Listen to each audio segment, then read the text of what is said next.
Hey,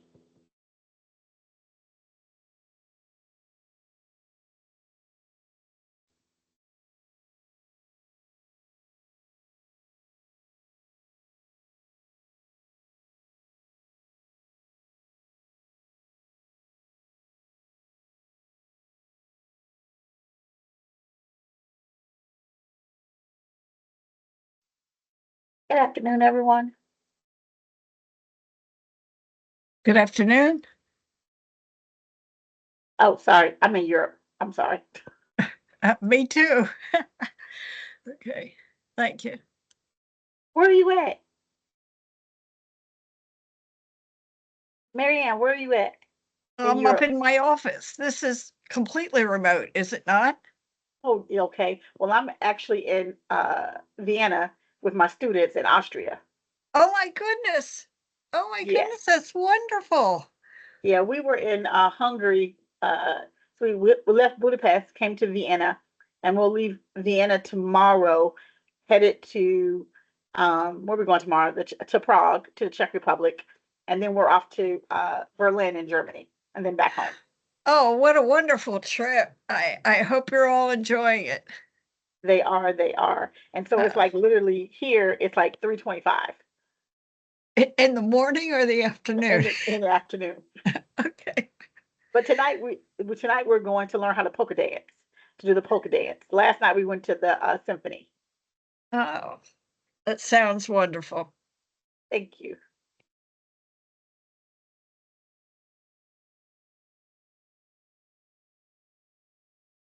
That's why you said good afternoon. Yes, because I forgot it's morning there. Yeah. Okay. Well, enjoy the rest of your trip. Thank you so much. Thank you.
Good morning. Good morning. Let's see. I'm looking around to see other commissioners that are on. I know one or two might be a little late, but I see Commissioner Mohammed. Yep, I think that's all that we'll have at the top. Commissioner Coy, Commissioner Ames Messenger will join us in a few minutes, and Vice Chair won't be able to join today. Okay. Well, then let me get us underway in just a moment.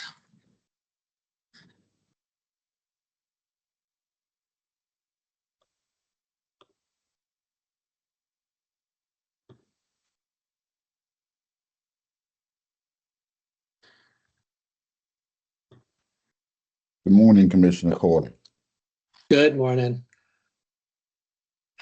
Okay, thank you everyone for being here. Good morning. This is the Committee Chair for Operations. I'm Commissioner Andrew Coy. I'd like to welcome you all to the March 18th Operations Committee meeting. If you've not done so, please mute your phone or on Teams here. Anyone who does not mute may be muted by the moderator or removed from the call. Additionally, please turn your video off if you are not the board member or the CEO and her staff. I'll now read a roll call to identify who is present. Please identify yourself before speaking. For the record, Commissioner Mohammed. Mohammed, present. And noting that Vice Chair Parker and Commissioner Ames Messenger are not yet in attendance, but may be joining, or at least Commissioner Ames Messenger joining in a few. Members of the public who would like to provide comment to this committee can do so by signing up the day of the meeting until 10:30 a.m. Up to 5 individuals will be given the opportunity to provide comments to the Operations Committee, and speakers will be granted 3 minutes, and all comments should address operational related issues. Individuals or groups interested in providing comments to the committee may sign up one of 3 ways: emailing public.comment@bcps.k12.md.us, or calling the board office at 443-642-4094, or visiting the board office at the 4th floor of the Alice P. Pinder Hughes Building, 200 East North Avenue, room 406. Finally, the chat feature of our virtual meetings will not be used as a tool for gathering feedback or answering questions from the public. If you have questions, please feel free to provide those to the board office at schoolboard@bcps.k12.md.us, and we will respond, the team there will respond to those inquiries. We do have what appears to be a lighter agenda for Operations Committee today, but I will turn it over to an update on the AMP implementation. Chief Tommy and team, turn over to you all. Good morning, commissioners. I will share my screen with the slides. Wonderful. Thank you, Chief Nelson. And then as soon as I get them loaded, Chief Tommy's going to take it away.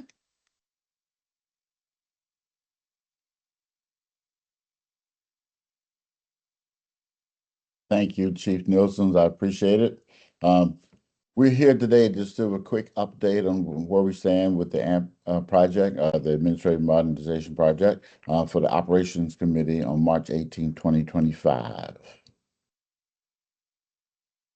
Let's see how I get to advance these slides. There we go. As always, we like to ground all our presentations in how do the work that we are doing fit into the board priorities. In this case, it fits into priority 1, which we're working very hard to get high quality, modernized resources that support the success of our folks. And priority 5, we want to provide equal access, tongue-tied this morning, to district services, resources, etc. Thanks. The AMP goal has not changed. We are replacing a 24-year-old, very obsolete financial and human capital technology with some much more supportable systems, improved data analysis, access to real-time information, and take a single but huge step towards a single source of truth for financial and human capital data. I have to pause 1 second here. I was talking to some of the folks in finance yesterday, and I was so thrilled It's amazing what little it takes to throw me these days. But they were talking about how now that they got Fusion in place, they're starting to be able to pull their own analysis directly as opposed to having to wait on OIT to do some sort of data dump and stuff. So the tool is already starting to pay off on the financial side, and now we want to work towards the human capital side. Next slide, please. Our original timeline is worth going over because there have been a few changes. Phase one was the rollout for the Fusion financials. We've rolled that out. We've been on it now for about a year. And as in every new system, there's glitches and so forth, but we are cranking out and processing all of our financial transactions. We had the budget application, which we actually evaluated and delayed for a short period to make some enhancements to it, but we rolled that out and using it now in the current budgeting system.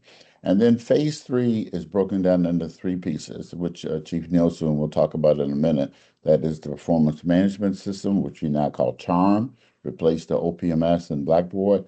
And then there is the core HCM, which is core human capital functionality, benefits, payrolls, time and attendance, etc. And then the third part of phase three is the learning management system, which is the new Canvas and KickUp platform that we've already rolled out and partially to do PD for adults, and we will be rolling it out for adults, teachers, and students soon. Next slide. So here we have the timeline updated. So the green sections are the sections we've already launched. So phase one in July of 23, our performance management system that we call CHARM this fall in September 24. And then the yellow section is what we have coming up in the next year. So when we last presented to the board, which was at the full board meeting in December, we shared about the difficult yet prudent decision to postpone go live for HCM and payroll modules from December 2024/January 2025. And we said we would come back with an updated timeline. The team and our consultants have worked very hard on that timeline, and we're now working toward a December 2025, January 2026 rollout for those modules. That really is the best time of year to do it from an HC and payroll perspective. It's the time of year for human capital when we're making the fewest hires and have the least people starting with the district or moving roles, because most of that happens in line with the school year calendar. And it's also the best time for payroll reporting to start with the new calendar year. Before we roll those out, though, as Tommy just mentioned, we do have our learning management system, Canvas and KickUp, which will be going live this summer for summer training and for back to school training, and then for our high school students this upcoming school year. And a related system is an applicant tracking system that we use for human capital to be able to hire people. We're looking to get that swapped out this fall so that when we go live with human capital management modules, it will all be integrated.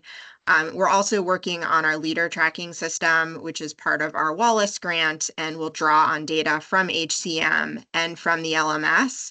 And getting that going to meet the grant requirements in January 2026 and provide a really helpful resource for us in building out and continuing to grow our leader pipeline. The areas in white we have postponed and will be updating the timeline on those when we finish implementing the yellow rows above that. So this is our updated timeline at a high level for rolling out human capital management, payroll, and time and attendance. We're doing all of our testing, retesting, making sure the integrations work, making sure that the systems work for end users. This spring, summer, fall. In the fall is when we'll have the intensive training to support subject matter experts who are going to be using these modules every day, those folks on the human capital and the payroll teams, making sure everyone is ready to use our new employee self-service, that managers can use the new enhanced functionality for the manager self-service. And we'll also be making some changes with how payroll is submitted using our new time and attendance system. And so our timekeepers and our provers will need that training.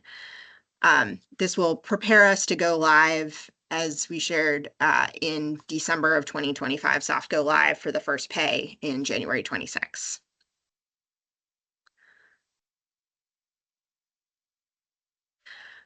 And so in doing this replanning, we wanted to make sure that we've really carefully considered the tasks that we have for these different work streams.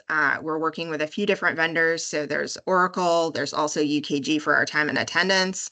And we wanted to make sure that this is considered in one comprehensive project plan, as well as the work that we're doing with the LMS and getting an ATS and an LTS started during this window as well. We also have some really important things going on that members of the AMP team are doing in their day-to-day jobs. So we have a budget to launch. We have people to hire and enter in our systems. And so the project plan really carefully avoids those heavy times and overall make sure that the AMP time is less than 50% of staff time weekly so that they can get the project work done while also getting their day jobs completed to the level needed.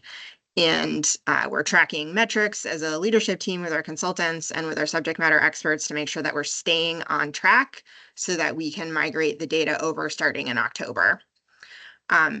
We also took into account the other systems that we have launching during this period and Redwood, which is a new version of the Oracle product, sort of like how Microsoft updates their Office suite every few years. This is similar. It does have some look and feel updates as well as the back-end technical side.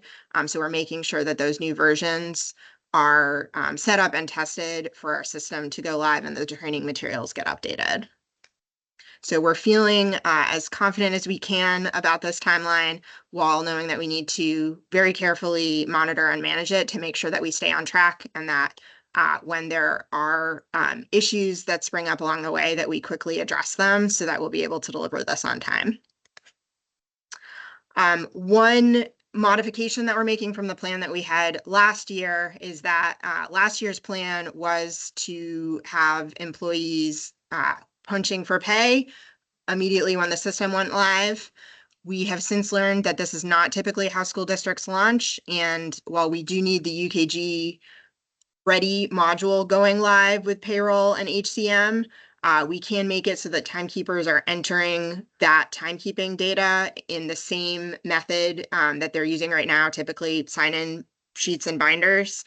They can enter that into UKG so that the employee timekeeping, we have a longer runway to make sure that we are solid with that behavior change before having the time and attendance for employees be up and running.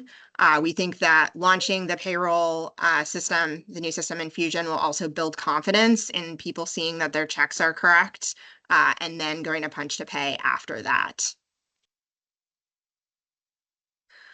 Finally, we've continued to refine our change management tools, especially making sure that we have change champions from every school and every central office team that meet monthly to get updates that they then push out to their schools and teams. It's really important that we have all of our schools represented and we're working to get there by the end of the school year so that we'll be ready to hit the ground running in the fall when the updates and the information and content are going to be much more robust as we're getting closer to go live.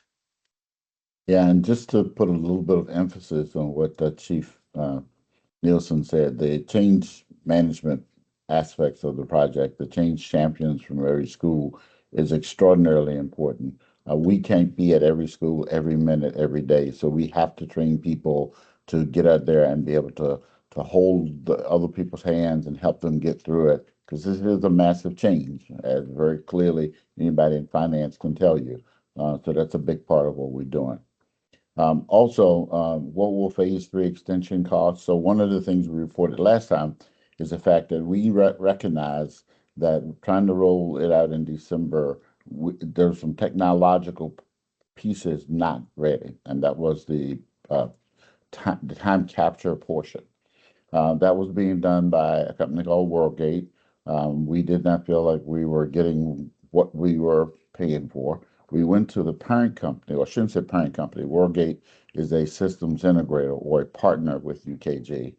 We went to the UKG and sat down and negotiated with them, and they have agreed to a no-cost extension. They're working with us every day right now. I've been for the last like 3 or 4 months to correct some of the things that were done before, and they're doing that as no cost to us, as long as we don't change requirements. And we're working very hard not to change requirements.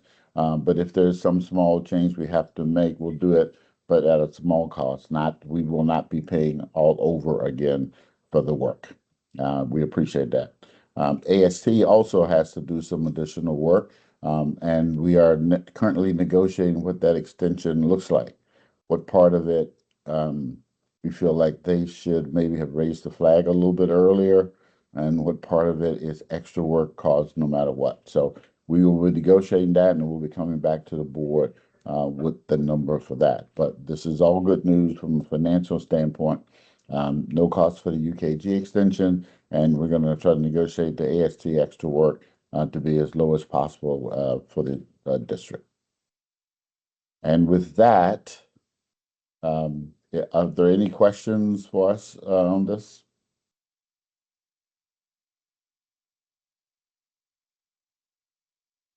Commissioner Mohammed, do you have any questions here? I do. I want to start with thanking you both for this presentation and the work, as this has been a challenging process.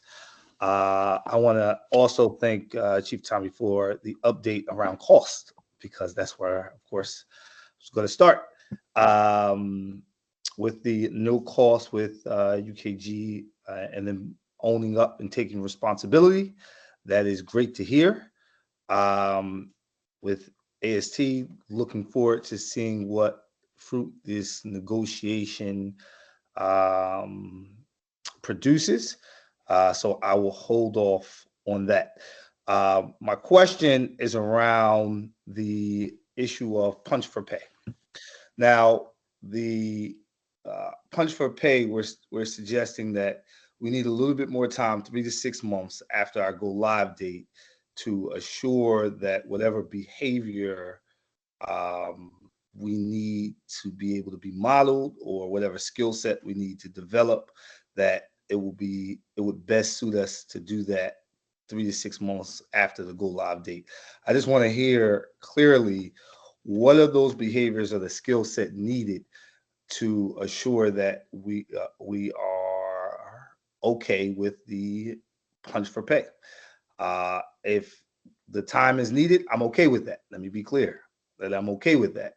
But just trying to get a clear understanding of why we need to do it after the go live date, and why we're deciding that 3 to 6 months is a sufficient amount of time to be able to have us ready, because I would rather be super confident with that than to just give it a random amount of time to get to the go live date when we are doing push for pay. Do you want me to start? Is that good? Yeah. So one of our biggest challenges when we were practice punching last year was that the data wasn't fresh, and new people were starting, roles were changing, managers were changing, and timekeepers and approvers and even employees were still seeing old data in the system. And that's a function of, we had to go from our development environment to the production environment to be able to test this out. And when we further researched this, we found that school districts don't generally go live with all of these things at once. They typically have a time and attendance system, and they update their ERP and integrate it, so people are already using time and attendance, and then they have a new ERP that it's feeding into. So the only way we can have accurate data is for the HCM to already have gone live, so that the data is getting refreshed real time. So we know that if we have real data, we're going to be able to provide reports on which employees are punching every day and which approvers are approving every pay period. That's the real behavior change that we need to see. And we're saying 3 to 6 months. We're still working out the exact timeline, but we're thinking what will probably happen is that we have summer school employees going live with Punch to Pay for summer school in summer 2026. 12-month employees would start in July for Punch to Pay, and our 10-month employees would start with Punch to Pay with the start of the new school year. So we can do the training leading up to that. When we have the fresh real-time data and the improved reporting, we think the behavior change is going to be much easier to move to motivate and change. It's not like the behaviors are terribly challenging. It's clocking in every day, and we give employees 3 different ways that they can do it. They can do it on the wall clock, they can do it on a computer, they can do it on a mobile phone. And it's not hard. It's just getting used to it. Just the change, And right. when we had challenges with being able to accurately convey how many employees were doing this consistently, and the roll up to the right supervisor, it made people less invested in doing this consistently every day, which when they have real data and they know that this fusion system is what's producing their paycheck and that it's going to have to be right, what they put into UKG for their paycheck to be correct on time, I think that changes the motivation for following the training and the communications and all of the reminders and supports that we're putting in place to make sure that people do that. So And if I could add to just a second, all I want to add is that having done this multiple times before, we want to take the time to make sure that the paycheck calculates right first also. I mean, it can be 10 cents off will raise somebody's ire. And so we don't want to have 25 moving parts. Let's get the paycheck calculated right the way we do it today.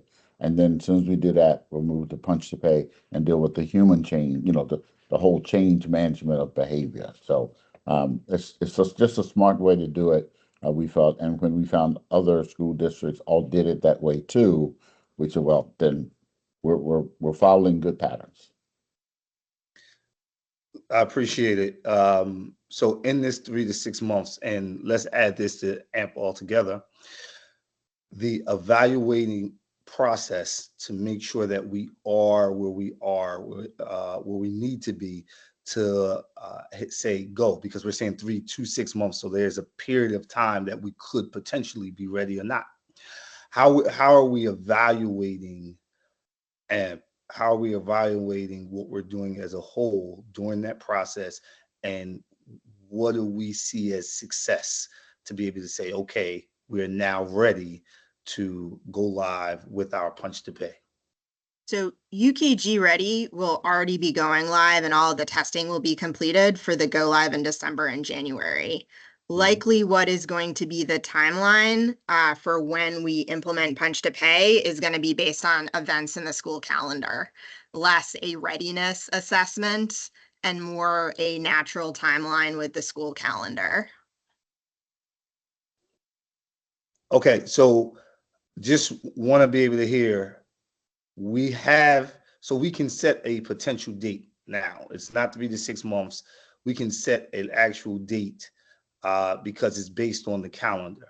If it's based on behaviors and we're evaluating behaviors, I just wanted to hear what was our success measure. What do we see as a benchmark with regards to the behaviors to assure that we are ready to go?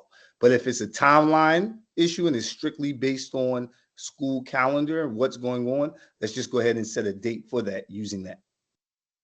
So just want to go one or the other when you bring it to the board as a whole, and it doesn't need to be answered right now, but when you bring it to the board as a whole, I would ask that we're very clear with regards to that. If it's something based on timeline, let's have a timeline in place and give that to the board. But if it's something that's based on behaviors and we want to be able to measure it to make sure that we are doing everything we need to do, let's make those details clear with regards to what we're measuring. Thank you. Thanks for that feedback. We'll have this on included in our June update to Operations Committee, which is the next iteration of our reporting to the board. We don't go back to the full board until next December. Okay, great. Thanks. Thank you, Chair. No, of course. One question that I'll add to this conversation is if you all could describe some of the plans relating to the AMP systems tracking and the HR aspects of that, tracking of certifications or advancements or step increase or the equivalent of that. Basically, the HR classification of employees, especially of teachers and paras. I'm curious to understand and want to understand more of how this system will improve the tracking of those characteristics. Okay, we will do that.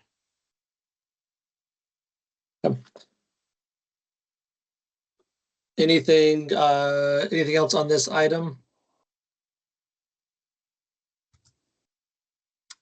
Okay, advancing to the next, we have a policy FKA waiver for Digital Harbor High School.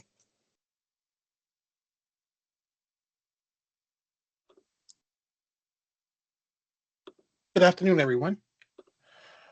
This is Gregory Gamble. I am the real estate agent at City Schools. And yes, we do have a policy waiver request. This is by Digital Harbor. And also on the line, we have Ms. Penn, who is an instructor at Digital Harbor. The first annual comedy show will be held at Digital Harbor High School.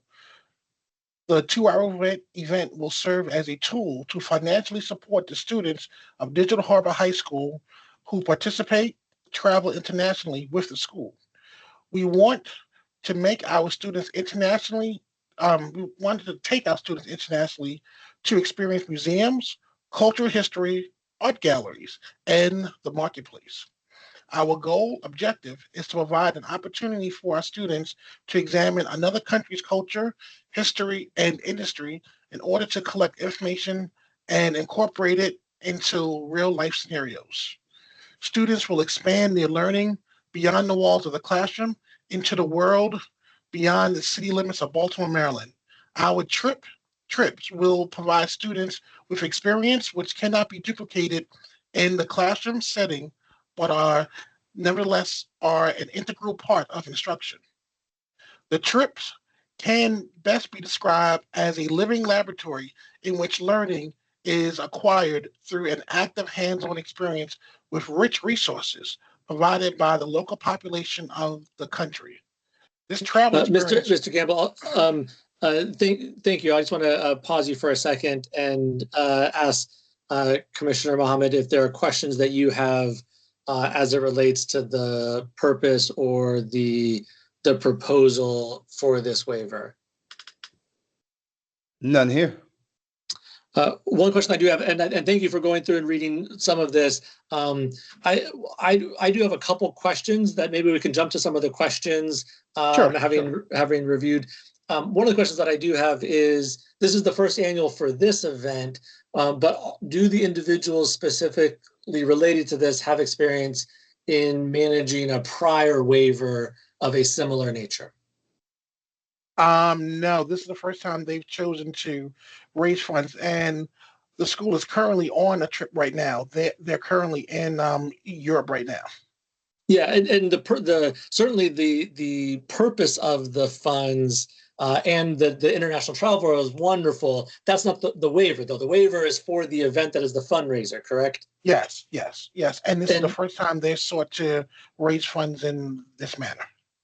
One of the things that I would certainly encourage as a best practice is connecting with others in the district. And there's a number of schools, there's certainly some that do more of an annual basis, to making sure that when it references here in the discussion section that this event will be well planned and monitored, to ensure that the lessons learned over years of having a similar fundraiser event can be shared, so that the things that you don't sometimes contemplate, right? Folks will often say, it's not my first rodeo when they've done something before and they've learned a lot. I don't think your second rodeo is also, that many rodeos. But the point being, what I would like to see here is some connection to others in the district that have done similar events, because while they do not anticipate any challenges, I will say it's the challenges you don't anticipate that often cause you the most headache and problems. And so would very much like them to connect. And then this comes before the full board for a vote, correct? Yes, yes. And this is what my office is like. This is what I do. So before I even wrote this, I went over with them with, I've done waivers since 2013. So all the things that worked and didn't work. So I've covered with them the worst case, best case, and I think now my office kind of has it down to like a science now of of what needs to be at these events. So that's how not only this event, but all the other charter schools or School of the Arts, those events go off without a hitch. And so you're confident and comfortable with the plan that they have in place for this? Yes. Yep. Yep. And this is something that I've gone over with them before they even get to the point of asking for a waiver. We have several conversations, several meetings where we go over the details of the event and this way that so they have my experience with how the events have happened, and that's why they know they have to have school police, getting the liquor license and having the licensed bartenders there and limiting how many people can drink, and they can't bring any outside booze in. So yep. Okay, I saw Commissioner Ames Messenger had joined us. Do you have any questions on this item? No, sir. Thank you. Okay. Anything else you want to lift up here, Mr. Gamble? I don't have anything. Ms. Penn, do you have anything? I do not. Thank you. Okay, advancing to the next item, supplemental appropriations for athletic fields plan. Okay, good morning, everyone. This is Marianne Cox. I'm the Deputy Chief Financial Officer for City Schools, and I'm going to be presenting some information along with Cindy Smith from the COO office regarding supplemental appropriation requests. First, it will go to the Ops Committee, and then it will go to the board at their board meeting on 3/25. I want to extend the greetings for Chief Financial Officer Chris Doherty and COO Officer Dr. Lynette Washington. In terms of board priorities, our supplemental appropriations are related to priorities 3, 5, and 7. Priority 3 is that city schools will have high quality, modernized facilities and resources that support the success of students, educators, administrators, and staff. Priority 5 is that city schools will provide equal access to district services, resources, and facilities to ensure the success of students, staff, and the surrounding community. And priority 7, which is city schools will continuously work towards equity at all levels by implementing policies, practices, and procedures that create a welcoming and inclusive academic and professional environment. I do want to point out that these supplemental appropriations, all 3 of them, which have a total of $7.1 million, are reflected. The funds are currently held in the general fund assigned fund balance. Are in accordance with board policy DIG, or fund balance. The CEO has the authority as the board designee to place items in the general fund assigned fund balance. When we try to expend those funds, we come to the board to ask permission to take the balances out of assigned fund balance and do a transfer of that funding to the place where the funds are to be expended, usually the capital projects fund. So we have 3 supplemental appropriations for board review. This first one is in the amount of $4 million for the athletics field plan. So at this point, I would like to ask Cindy Smith to give us some details on the programmatic aspects of this fund balance transfer. Good morning. I'm Cindy Smith. I am the Executive Director of Facilities Planning, Design, and Construction and Operations. Our first request is for athletic fields.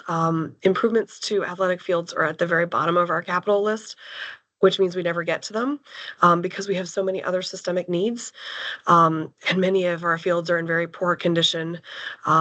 As you know, field costs are also increasing as we presented the last board meeting. So what we're trying to do is, of course, use this funding to upgrade some of our worst condition fields. We are working through a priority list. So this would be done based on a priority list that a committee of us are developing as far as where we can get some partnerships to help support the costs, as well as which ones are the worst, and going from there. Questions for my fellow commissioners? When will that plan, I would say, when will the plan be completed? Or you're working in a work group, and then I guess when will that be? We have a work group that continually updates that priority list based on what partners. So in some cases, like for example, we're working on a field at Edmondson right now. Some of this money was originally probably intended to go there, but now we're going to have a partner who's going to end up probably paying for most of it, in which case that one would come off the list and we would work our way down the list. So it really does, we're trying to leverage what other supports we have and put in, but some of this has to go towards design of those two to leverage those partnerships. So yeah, we're working down the list. Has that list been provided in another format or report to the board? I do not believe so. I would have to check with the chief of staff's office. So they lead that, since it's a partnership kind of list also. Yep.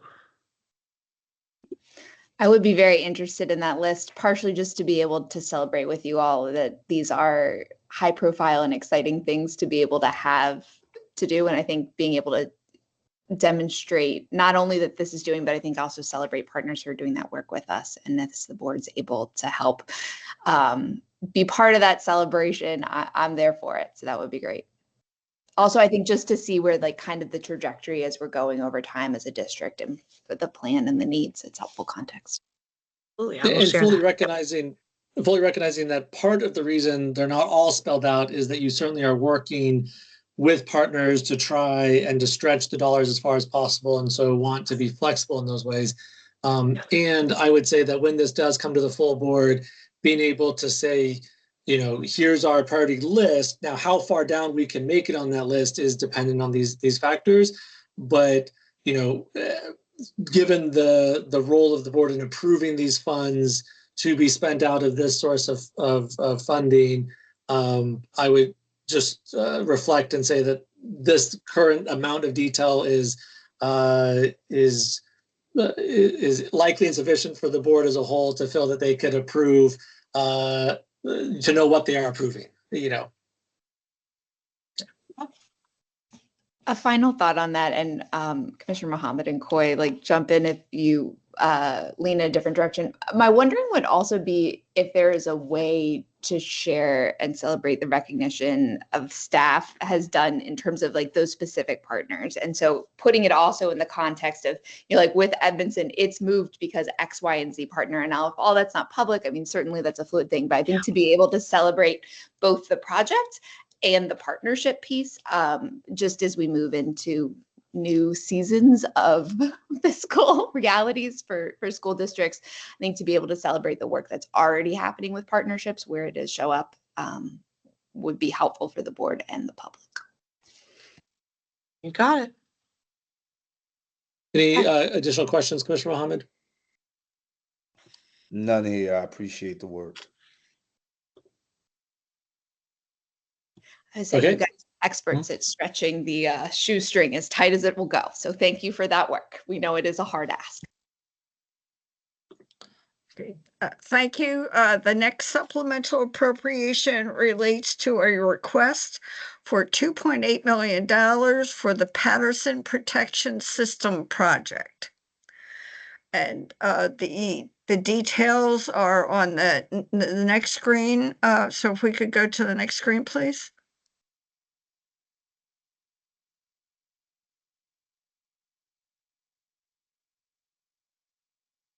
Thank you. So this one's a little interesting. We happen to have a golf driving range right next to Patterson High School. And they, of course, have their own nets, but the nets don't seem to be sufficient for keeping the balls from entering our property. And this becomes a big hazard also because we have Claremont there, which is a very high needs school. And, you know, we don't want anybody injured. And some people have been hit, and our building has definitely been hit by stray golf balls. We've installed some canopies, but that still leaves spacing. We really want to and need to install nets like along the property line, similar to what the driving range has, but higher and better, so that we can actually prevent them from entering our property to begin with. We've looked at some market people who do this kind of thing. We are not golf people, right? Like, so we don't design golf nets. So we've been trying to rely on some experts that we've been able to find out there to be able to help us figure out what we need. So this estimate is based on market data for what we've been able to find, but then we will have to go out and procure an actual vendor once the money is allocated. It's an interesting little project for us. Yeah, questions from my fellow commissioners?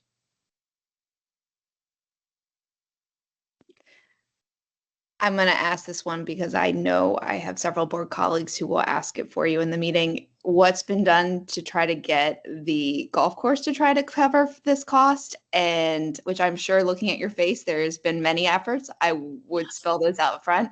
And then also looking at what's been done at the city government level to try to apply some pressure for them to pay for their own golf balls. Yeah, I was trying to think back as to how long, because we had been working with the golf course for quite a while. They are saying, of course, that the nets are perfectly fine, that they meet all of the codes and standards that were required. However, balls are still getting through. They have patched a couple holes that were in it, but it's going over and to the sides, so it's not obviously sufficient. We actually even looked at trying to purchase that land and basically shutting down the golf. But that was not viable either. We've talked to the permitting departments, and who says that they have a permit to operate, and that they have done what they are supposed to do with their nets. And so it really ends up becoming ours, just because they're saying that they've met everything, and so does the housing authority, says that they've met everything that they have to. Commissioner Mohammed, do you have a question on this one? I do. The costs associated to this, for what we're developing, cost and construction are pretty expensive. Unfortunately, the design cost is where I find challenge, actually, not in the overall cost. The design cost seems to be pretty high for this project. And then when I look at the contingency cost, that's a little lower than 5%. So how are we? Because I know that, we did our research to come up with this cost, and I am comfortable and confident in your abilities. So I don't have questions there. I really have questions around this design and this the choice of not doing a flat 5% contingency, because that within itself is low. So I would say that we were also trying to build within an allocation that was a specific number that we were working within. The design actually is only about 13% of the actual hard construction cost, which for a specialty design is actually kind of low, not high at all. Yeah, we're seeing fees these days running between 15 and 20% of construction costs for smaller projects. Now, if you get into something like a replacement building, they go, 10% and lower, but it's only when you get into a, 60, $70 million project that you get that, not for something that's a couple $1 million. And I toss around millions. I know like it's like nothing, but for us, a $2 million project is a small project and a major project is a 60 to 70. And that's where you see those under 10% fees. 13% is actually, we're hoping we can even get it for that. What I would say is, though, typically this is an encompassing package. We broke it out at the request of the CFO, but this, like the design and the construction would all be one. So like really it's a $2.7 million package. The contingency is low. The reason why we have it lower than we would normally set it is we would normally set around a 10% contingency for any of our projects, is because the vendors that we talked about seemed very confident that this was the price. And if this was the price, that you wouldn't need much contingency for it. Okay, thank you for the response. It's unfortunate that we are spending dollars like this on protecting our buildings at the fault of another entity and not our own. And when I see that, it's always alarming because we have so many other places where you need these dollars to assure that your buildings are functioning at a high level and then filling gaps when they aren't. So this is disheartening, but I understand the need. So thank you again for having to make the tough decisions.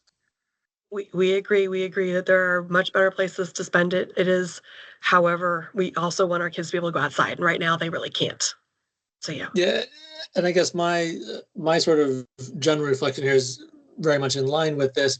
However, I do just feel like this is, I don't feel this is an appropriate use of school resources for this purpose. And I'm, I guess, wondering with my fellow commissioners what we can do to add to what I know you all have already done, right? Like you all have already tried to go and have some of those conversations, but this to me feels like there should be some engagement perhaps with city council or others to say what is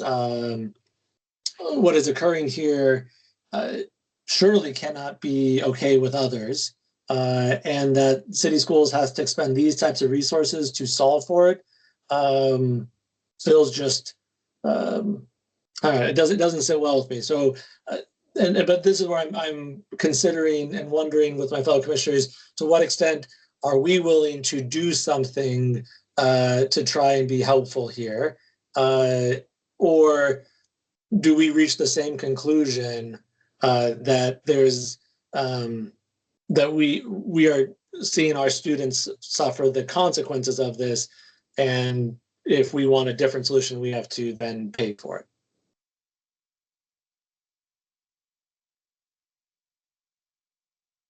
Commissioner Chair Coy, I appreciate the approach and willing to take this on as an issue of the board. I agree. So let's, I think we probably all agree that we should probably make some effort with regards to this. And it looks like we have a little bit of time before this goes to the board. So I would suggest we do just that. So looking forward to it. And I think we have the relationships to be able to touch those individuals who we need to touch to have the conversation to hopefully, Cindy and team, we'll get back to you on this one. Yeah, in terms of when did you anticipate that it would go to the board? The next board meeting on 3/25. I would suggest delaying it slightly to give some time for the board to do some of that inquiry on our side. Okay. Just for that one or all three of them? So far, just for this one is what Just this one. Okay. yeah, I didn't, unless my commissioners have other thoughts on the, well, and maybe I'll reflect and say, if you do not have the sort of priority list that you can provide on the other one, then yes, please feel free to delay that one as well until you do have that more detailed list. So if you need more time, feel free to take more time on that other, but this one I'm saying we need time on our side to do a little work. All right, thank you. The next supplemental Actually, appropriation. One Oh, last go ahead. question related to this one. Apologies. I'm pulling for the back of my brain because there's also new parking construction going in at Patterson. Is that correct? There are other, and this would also, like, whatever's being designed. And again, like, this is where you know the layout of this land way better than we do. It's like for the long-term strategy, realizing that it will cover the full development plan for that property, not just the existing buildings. Yes, so the netting would be designed to protect wherever the area is that it needs to protect from that golf site. It accounts for trajectories and things of the balls, is from what I've been talking with them about it. So like it doesn't have to like be the entire property line, because it's based on where you can hit the ball from on the property and how a ball could, then fly over and speed and trajectory over the existing nets and into ours. The parking lots that we had approved at the previous one are then all the way on the other side of the building even, which I will say we have not had any balls go over the building at least and onto the opposite side. They have all stayed either at the building or, on that closest side to it. I do want to flag, we have had a staff member hit. Yeah. And injured. No, I mean, by a like golf we ball, so believe it is- the yeah. seriousness of the Yeah.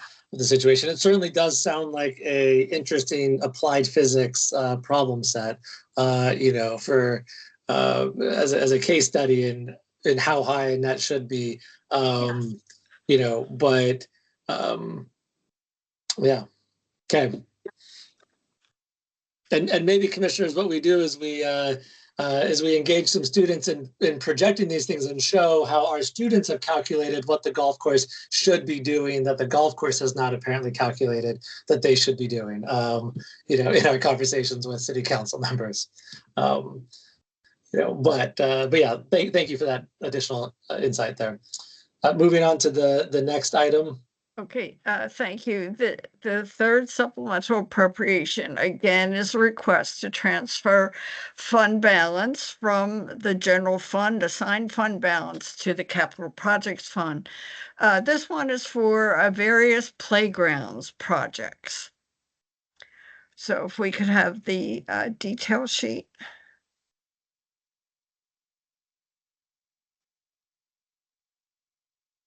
So similar to the fields, this is to support projects that just don't ever make the capital list, right? We never get to playgrounds. Unfortunately, it is an unfortunate reality of our funding situation. However, this is intended specifically to match partners. So when Kaboom comes to us, for example, and says that they want to do a build at XYZ school, we have to match that, and we just don't have the money in the maintenance budget to do that. So this is to match that. So for example, there is a Kaboom build happening in May, and I'm sorry, but the name of the school is escaping me at the moment. It will come to me when I'm not maybe so congested, but it's 100,000 of this, for example, matches that build. So this is intended specifically to match what partners are putting up for builds at our schools. Similar to the first item on fields, do you have a list somewhere that's been generated that shows what these are, knowing that that's one of them, and recognizing that you might not know what the plans are for other matching dollars yet, but do you have a priority list that exists for this? There is, and I will say though that it tends to be a little more flexible than the field one, even because there are partners that are more invested. You know, these are smaller than fields, so we have more partners that come and handle playgrounds.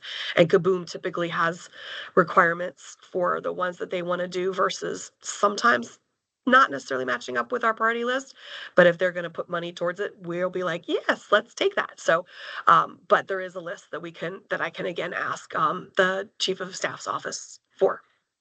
Yeah, and I do think when this one would come in front of the board, perhaps lifting up and saying, we are pre-approving, as it were, right? We are approving this amount and are inviting partners that want to help these dollars go further, you know, to make it known. We're ready and willing and able, right? Is one way you could frame the fact that we don't have specific sites here being named.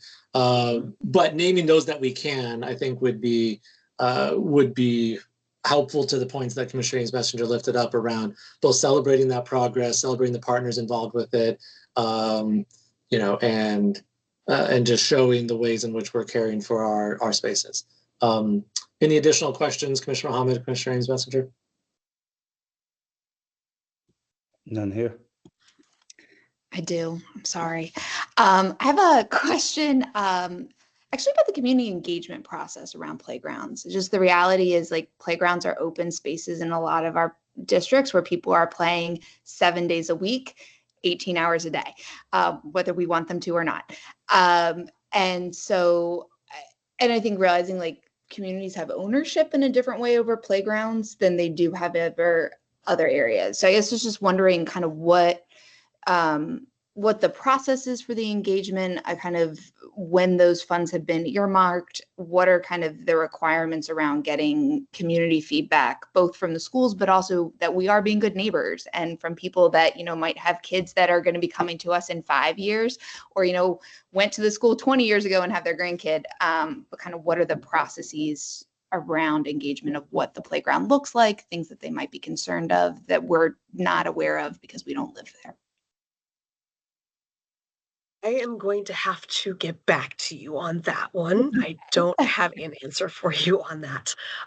Playgrounds is not usually a capital side, No. so I'm not as familiar with them as maybe I could be. So I would have to find out. I do know that we do have a district set of standards in our design, you know, standards about what our playgrounds should and shouldn't include. That has been set around grade levels and ease of maintenance. So, you know, we do try to build around that, but also when we have a partner come to us and say that they want it to be a specific thing, like we try to do with that. But where that goes, then the rest of the way, I'll have to get back to you on. Kind of in the spirit of what Coy had said, I think just looking at how do we frame this as like this is common ground where people are accessing will be their first and in many cases longest lasting memory with school property in a different way. And so how do we frame that as a thing that is a community effort with community ownership, and what are the processes that we're putting in place to make sure that those conversations are happening?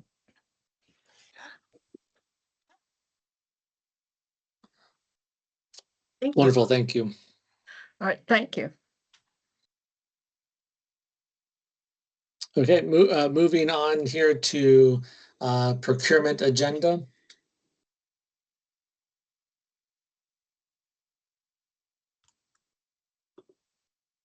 Hi, good morning. My name's Catherine Simonecki, and I'll be doing the procurement agenda for city schools procurement office today. The first item we have is section 3.1. The CFO requests the board's approval of a contract with EMS Link to provide point of sale software and support services to city schools cafeterias. The estimated total contract amount is $887,303.20. And the contract term is April 1st, 2025 through March 31st, 2029. Questions on this one? If you could just remind me, in terms of items being sold at cafeterias, or the point of sale, I guess, is it Yeah, just give me a sense for what is being sold as school lunches are free across the district, correct? Yes, food and nutrition, want to take that? And I recognize that a point of sale might not be actually selling things. It might be part of the accounting system for the number of students coming through and which students are coming through. But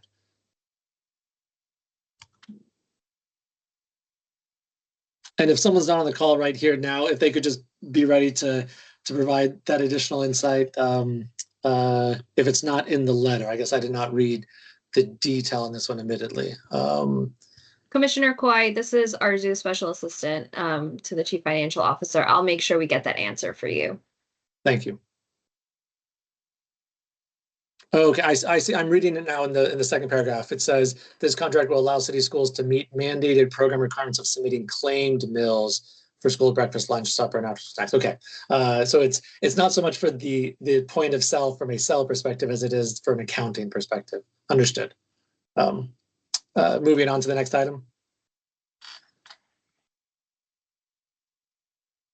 Oh, sorry, my phone went out for a second. Sorry, going back to that, Andrew, I guess also just being thoughtful of in the moment of like our current federal reimbursement for food might not look the same now as your thing, but just making sure that that capability is able to keep pace with the guidance of what we have to. So I'm sure it is. I'm sure you all have asked all these questions, but did also just want to throw that open to make sure that that was the case. Yeah, thank you. Okay, the next item is 13.2. The CFO requests the board's approval of a contract with Carey Sales and Services to provide kitchen equipment and supplies on an as needed basis. The estimated annual amount of the contract is $3.3 million, and the contract term is March 26, 2025 through March 25th of 2028, and this includes 1 2-year renewal option. Any questions? Okay, next. The Chief Operating Officer requests the board's approval of a competitively solicited contract with Nichols Contracting in the amount of $702,000. And this contract is for elevator replacement services at Northeast Middle School. Questions? Yes. Regarding Nicholas Contracting, and as a sake of a norm, excuse me, we have an agreement here to meet our MBE goal. And this is one of the contractors we have been working with for some time. I would like to hear if the history of this contractor, and when this comes to us this way, the history of the contractor actually meeting the goal, because we do have years of procurement history with some of the contractors we work with. So would like to hear if they have been meeting that particular goal.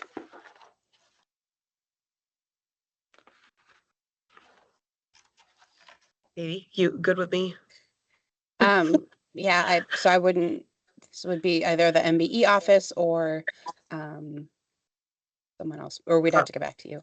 As I say, so we track for every construction project everybody's ability to meet all of the goals, and they actually at the completion of the project have to file paperwork that releases the liens that basically says that they met all of the goals, and the MBE office tracks that, and so do we, and we have to also report that information to the state. They have met the goals on anything. I mean, every once in a while a contractor requests a waiver, but Nichols is not usually one of them. And so they have, for each project, they have to have met their goals, and they have as documented at least. Thank you. I appreciate that. I would ask that when we are able, that when these items come before us and they are long-standing, we have a long-standing relationship with a particular contractor, if we have the ability to identify their previous MBE goal attainment, it would be very helpful to be aware of that as we're looking through, because it's often discouraging when we see something is not eligible for MBE, or we have a contractor that is willing to meet that goal. Just how we're doing as a district and ensuring that our partners are meeting those goals. So that's for that item, and just generally moving forward. And with that, that's it. Chair, thank you. Commissioner Muhammad, this is Maurice Gaskins, Director of Construction. For clarity, are you asking for recent goals or longevity goals for a vendor that's in question, so we make sure that we're providing accurate information? Thank you. I appreciate it. Longevity, just the history of that particular vendor. Want to also highlight that it would also be important to note if, as of recent, a vendor has asked for a waiver.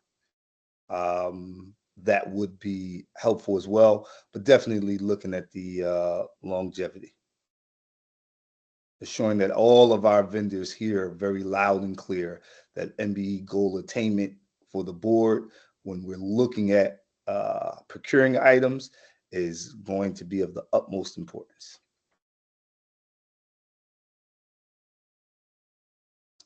Much appreciated. Next item on the procurement. Okay, item 15.2, the Chief Operating Officer requests the board's approval of a competitively solicited contract with Nichols Contracting, Inc. in the amount of $1,674,000. And this is to provide elevator replacement services at Mervo. Any questions? Next. Section 15.3, the Chief Operating Officer requests the board's approval of a competitively solicited contract with Autumn Contracting, Inc. in the amount of $2,568,280. And this contract provides replacement services, roof replacement services at Northeast Middle. Questions? Next item. Section 15.4, the Chief Operating Officer requests the board's approval of a competitively solicited contract to E. Buchanan Construction Company, Inc. in the amount of $1,186,920. And this contract provides window and door replacement services at Gardenville Elementary. Questions? Next. Section 15.5, the Chief Operating Officer requests the board's approval of a competitively solicited contract to Janus Contractors, Inc. in the amount of $1,619,541. And this contract provides window and door replacement services at Lakewood Early Learning Center. Questions on this one? Next. I've done my vocal warm-up exercises. Section 15.6, the Chief Operating Officer requests the board's approval of a competitively solicited contract to Clyde McHenry, Inc. in the amount of $1,358,376. And this contract provides window and door replacement services at Federal Hill Prep. Questions? Next. Section 15.7, the Chief Operating Officer requests the board's approval of a competitively solicited contract with Clyde McHenry, Inc. in the amount of $2,778,349. And this contract provides window and door exterior replacement services at Franklin Square. Questions? Next. Section 15.8, the Chief Operating Officer requests the board's approval of a competitively solicited contract with Clyde McHenry, Inc. in the amount of $2,287,270. And this contract provides window and door replacement services at Garrett Heights Pre-K-8 school. And that was $2,282,278, correct? Yes, thank you. I got a little Totally fine. tongue-tied. Any questions on this one? One global reflection on the doors and windows here. When these do come in front of the full board, I can only imagine, you can correct me if I'm wrong on this, but there has been long-standing interest in doors with locks, and these seem to be in response to addressing that, at least at a starting a number of schools. If that is the case, I would love to see some way that this is called attention to, and it's a long tail response, right? Things take a while, but reflecting back and saying we have heard the concerns and they are being worked on and addressed, if that is indeed the case here. Can I add to that real quick for you? So actually, these are exterior doors. These are not interior doors, so it's not the intruder lock. Intruder lock project is in progress, actually, and will be ready to go out to bid in about a month. But in the meantime, so this is exterior doors and exterior windows. It does provide still security. It does strengthen that security on those exterior doors. And it does include, the alarm systems for those exterior doors, security screens on most of those for the windows, for break-ins, and upgrading our distributed antenna system, which is a security issue in the buildings too, because we have most of our buildings, when we upgrade the windows, you have the cell signals can't get actually through and into the buildings. So this allows cell calls for emergencies to be able to be placed out with that distributed antenna system. So there is a security element. It is, however, not that interior door locking project that we've been talking about. When the interior locking door bid does go out, I would just take the opportunity to highlight that as a response to longstanding concerns that have been voiced. And it's one of those, it's often that folks don't see the implementation of the solutions. And so I think extra effort to communicate that is warranted, beneficial, and my hope would be well received. You got it. We will be celebrating that project going forward too. So yes. Yes. Okay. Next item. I had a quick follow-up Oh, question for the exterior doors, because I think you're absolutely right, Ms. Sith. Like that is like some of our greatest liabilities, actually, those exterior doors. The problem being that a lot of that is also user error and like protocols and all of the human part of that. Could you just again kind of repeat the port? Like, are there features specific to these doors that do have additional safety mechanisms?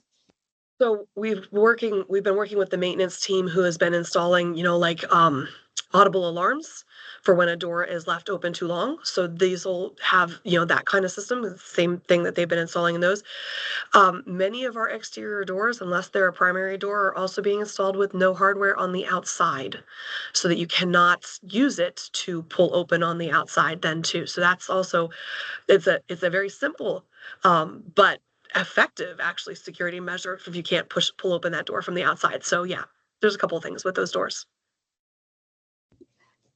And kind of the last thing, we have had kind of a rash of ongoing security access and damage done to buildings, so that this is also an investment to not have to pay for repairs on the other end. So with the security screens, any other things that would be flagged, I think in that overall context for the board as you're bringing these would be helpful.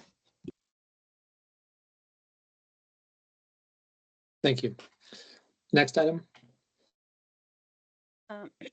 Section 15.9, this is a contract increase, and the Chief Operating Officer requests the board's approval to increase the competitively solicited contract with Patriot Pool Services from $250,000 annually to $400,000 annually, and this is an increase of $150,000 annually.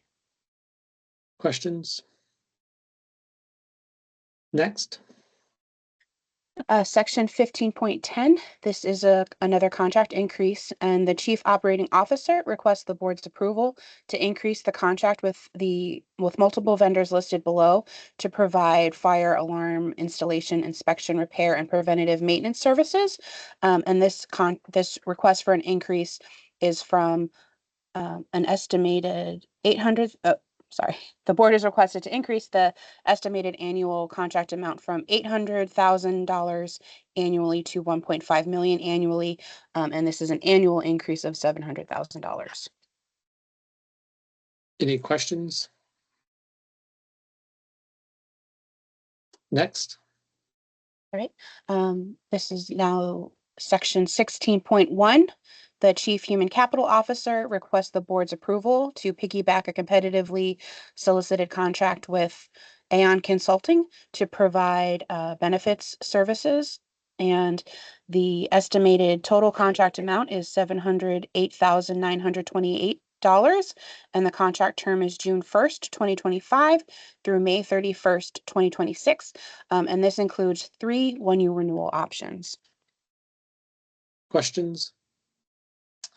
And last but not least, section 18.1, the chief legal officer requests the board's approval to increase the contract amount with outside counsel Pez and Katz Law. And this proposed amendment will increase the contract amount from $100,000 to $180,000. And the contract term is July 1, 2025 through June 30th. Oh, it's a typo. I apologize. July 1, 2024 through June 30th, 2025.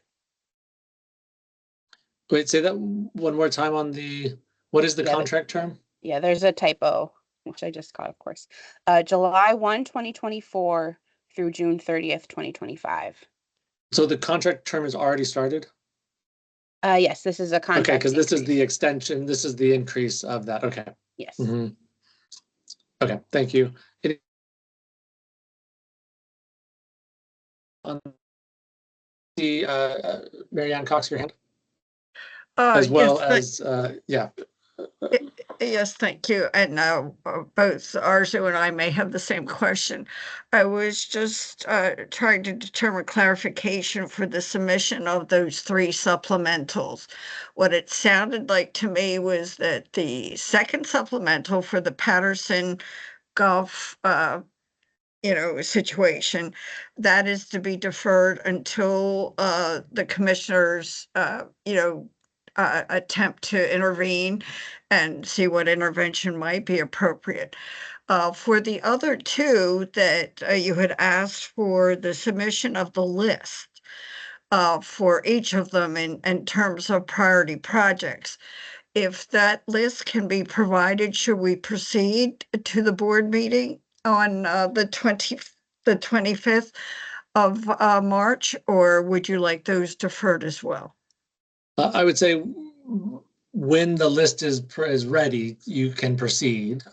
Commissioners, if there's any difference of opinion, I guess say so. But as you have that list available and can be provided, so then feel free to proceed. Thank you. And Reza Rahmani. Yeah, hi, Commissioner Coy. Arzu, the special assistant to the CFO. I know Arzu, Liz thank you. Marquetta has joined the meeting and is prepared to answer any questions you may have about the point of sales contract, if you'd like to go back to that. I do think what I found as I was reading more of the details answers my questions, but maybe just confirming that the point of sale devices are for an accounting purpose of reporting on the students that are receiving different meals, not a point of sale from a charging students for meals. Is that an accurate interpretation? Yeah, that is correct. We have to account for every single meal being served. We also do serve meals to adults, but the point of sale system isn't just limited to that. Actually, we order and stock over 2,000 unique items in our inventory, and every single item that goes on our plate, all of the forks, actually we don't have forks anymore, but all of our fork or spoons, all of our serving trays, those are all purchased through the point of sale system. When they are received in our point of sale system, those go into inventory. There's also a menu planning module where we will be tracking everything that is served, how much servings are left over, what is discarded. So it's important beyond, I would say, what we think of in a typical point of sale system. It includes the back of house modules that are just extremely important for us to manage all of the inventory. No, that's wonderful to understand the depth of what that's accomplishing. Thank you for that additional insight. Thank you. I think that was the end of all of the procurement items. Any any other questions or comments from fellow commissioners on any of the procurement items or clarifications out prior? Dr. Judkins, if you can confirm, are there any public comments for today? There are no public comments for operations today. With that, and seeing that we have achieved the end of the agenda, I will reference or highlight that there is no April meeting due to the Operations Committee due to spring break. Our next meeting for the Operations Committee will be May 20th at the same time, 10:30, as a virtual meeting, and a reminder that public can sign up now up to the start of the meeting. So appreciate that shift in our committee structures. And with that, I will say thank you to everyone for your time and questions here, as well as the response and the work that you all are doing to have operations that run smoothly in support of our students and their learning. And with that, we'll end this call today. Thank you. Thank you. Thank you. Thank you. Work.